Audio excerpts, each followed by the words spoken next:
जोशी साहब, just to continue जो स्वागत सर भी बोल रहे थे, एक तो ट्रेड बैलेंस को लेकर हालांकि कैट 0.7% आ गया है, यहाँ से क्या डेवलपमेंट होगा? और जैसे ये सर्वे आया कुछ समय बाद हमने देखा रुपया ऑल टाइम लो पर आपका बनते हुए दिखा, तो वहां से भी एक इम्पैक्ट हम आते हुए दिख रहे हैं। एक बार जरा उस पर भी आपसे आपकी राय जानना चाहूंगा सर। देखिए, गवर्नमेंट मेरे हिसाब से ये कह रही है कि एक्सटर्नल सेक्टर जो है वो थोड़ा वीक होते हुए दिखाई दे रहा है। बट मेरा ऐसा मानना है कि ये इतना बुरा नहीं है जितना गवर्नमेंट बात कर रही है। अगर हम देखें कि अगर ट्रम्प आ जाते हैं तो काफी सारी हद से अगर हम देखें पास्ट में उनका जो ट्रैक रिकॉर्ड रहा है कि ग्लोबली उन्होंने काफी सारे जियोपॉलिटिकल सिचुएशंस को काम डाउन कर लिया था। उनके जो रिलेशनशिप्स है, चाहे वो चाइना हो, चाहे रशिया हो, चाहे मिडल ईस्ट हो, so that is one thing कि जियोपॉलिटिकल रिस्क जो हम बात कर रहे हैं वो काफी हद तक मेरे ख्याल से कम हो जाएगा। जब तक टैरिफ बैरियर का सवाल है तो चाइना एक ही ऐसी कंट्री है जिसके लग के टैरिफ बैरियर्स की बात चल रही है। लेकिन ग्लोबल साउथ आप देख लीजिए, इंडिया की ये बहुत ही फंडामेंटली बहुत अच्छी स्ट्रॉन्ग पॉलिसी रही है कि ग्लोबल साउथ में हम बिजनेस इंक्रीज करें, ट्रेड इंक्रीज करें। तीसरी बात, अगर हम यूरोपियन यूनियन को देखें, अमेरिका को देखें, तो वो ऑल्टरनेट टू चाइना ढूंढ ही रहे हैं, जिसमें इंडिया भी आ जाता है, वियतनाम भी आ जाता है, काफी अदर अफ्रीकन और लैटिन अमेरिकन कंट्रीज भी आ रही है। तो ओवरऑल जो ट्रेड है उसकी मिक्स चेंज हो रही है और हमें अपने आप को लिवरेज करना है, कैलिब्रेट करना है। और इसमें गवर्नमेंट ने थोड़ा बहुत तो अच्छे खासे कदम उठाए हैं। अगर हम देखें कि 3 साल पहले हमारी जो इलेक्ट्रॉनिक्स की एक्सपोर्ट थी कंपेयर टू 23-24, तो काफी हद तक वो बढ़ चुकी है, परसेंटेज टर्म्स में भी और एब्सोल्यूट टर्म्स में भी। तो हमारा जो एक्सपोर्ट कॉम्पोजिशन है वो भी चेंज हो रहा है। तो I am not so much worried कि जिसके हिसाब से हमारी कैड आउट ऑफ कंट्रोल जाती दिखाई दे। हम इमर्जिंग मार्केट से 2.5% अगर हमारी करंट अकाउंट डेफिसिट रहती है तो उसकी कोई नेगेटिव इंपैक्ट ना तो रेटिंग पे आनी है और ना ही कोई और अगर नेगेटिव लगेगा। जो रुपी की रिएक्शन की आप बात कर रहे हैं, मेरे ख्याल से वो ट्रांजिएंट है, वो फिर से सेटल हो जाएगी।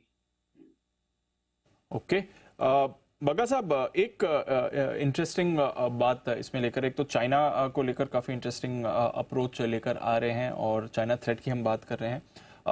दूसरा जो बात निकल कर आई है कि 7% प्लस ग्रोथ अचीवेबल है आने वाले काफ़ी समय तक, अगर हम उस रिफॉर्म मोमेंटम को बरकरार रखें। तो आगे जाकर क्या ये और रिफॉर्म मोमेंटम हो सकते हैं और क्या कल के बजट में कुछ और बड़े ऐलान आ सकते हैं ताकि एक कुछ क्लैरिटी मिले जो ये 7% प्लस ग्रोथ मेंटेन करने की बात की जा रही है आने वाले समय के लिए?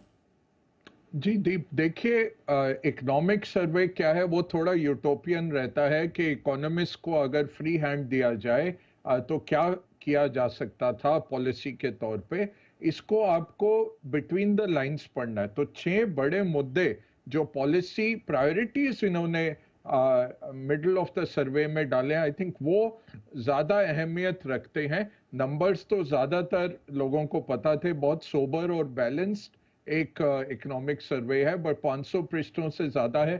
तो इसको पढ़ के और इसको पचाने में 1 हफ्ता तो लग जाएगा मार्केट को। अभी हमें मार्केट का रिएक्शन नहीं देखना चाहिए और ये अहमियत नहीं रखता है कल क्या होगा उसकी तरफ। ये है कि पॉलिसी प्रायोरिटीज का इशारा कर जाता है।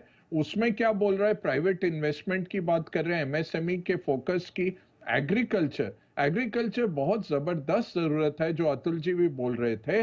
अगर पिछले 5 साल आपकी इकोनॉमी 7% से ज्यादा बढ़ी बट एग्रीकल्चर 4% पे रहा, प्राइवेट कंजम्पशन 5% कैगर के साथ ग्रो किया पिछले 5 साल में, ये आपका सबसे बड़ा इशू है।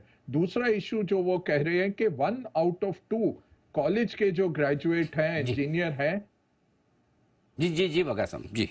जी, जो 1 आउट ऑफ 2 जो भारत के स्नातक निकल रहे हैं वो एम्प्लॉयबल नहीं है।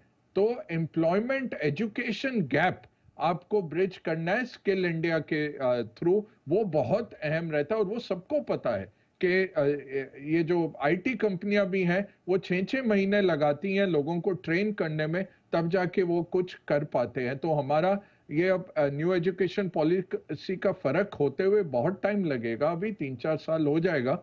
बट अभी जो लोग निकल रहे हैं वो एम्प्लॉयबल नहीं है, कह रहे हैं 1 आउट ऑफ 2 एम्प्लॉयबल नहीं है। और फाइनली कह रहे हैं स्टेट कैपेसिटी। अनिल जी, इसमें क्या अहमियत हो जाती है? सवेरे के प्रोग्राम में भी मैं कह रहा था, आप ऐलान कर सकते हैं मैं 15 लाख करोड़ इंफ्रा में खर्चूंगा, पहले तिमाही में तो -14 किया आपने ईयर ऑन ईयर, क्योंकि इलेक्शन चल रहे थे, सरकार ही नहीं बनी थी। फिर ये वो 11 लाख को बचाने के लिए आपको 35% में ग्रो करना है। अब आप 50% थोड़ी ग्रो कर पाएंगे। जितने आप मील सड़कें बना पाते हैं उतनी क्षमता है ना, उसमें आप 8-10% ज्यादा बना लेंगे। डिफेंस हो, रेलवेज हो, इतनी बड़ी फैक्ट्रियां तो लगेंगी नहीं, ओवरनाइट माइनिंग आपकी लगेगी नहीं। तो ये बहुत बड़ा इशारा है कि स्टेट की कैपेसिटी भी बनानी है, क्योंकि आप देखिए सरकार का खर्चा अनिल जी जो 17% था वो 15% आ गया जीडीपी का। वो क्यों आया? सरकार तो खर्चा बढ़ाई जा रही है, बट आपकी कैपेसिटी नहीं है पहुंचाने की, स्पेशली स्टेट लेवल और मुफस्सिल लेवल, डिस्ट्रिक्ट लेवल्स में तो बिल्कुल कैपेसिटी नहीं है। तो ये जो काम हो रहा है वो central government, NHAI, defence, railways ये जो कर पा रहे हैं वहां से निकल के आ रहा है। कल को आप बढ़ा भी दें इंफ्रास्ट्रक्चर का बजट, आप नहीं पहुंचा पाएंगे। तो ये 6 मैं कहूंगा कल मुद्दे निकल के आ गए। ये पैराग्राफ मैंने पकड़ा है जो जी रिसर्चर्स ने मुझे भेजा था, डॉक्यूमेंट 17 पेज का, वो 550 से 17 उन्होंने बनाया। ये मुझे सबसे अहम पैराग्राफ लगता है।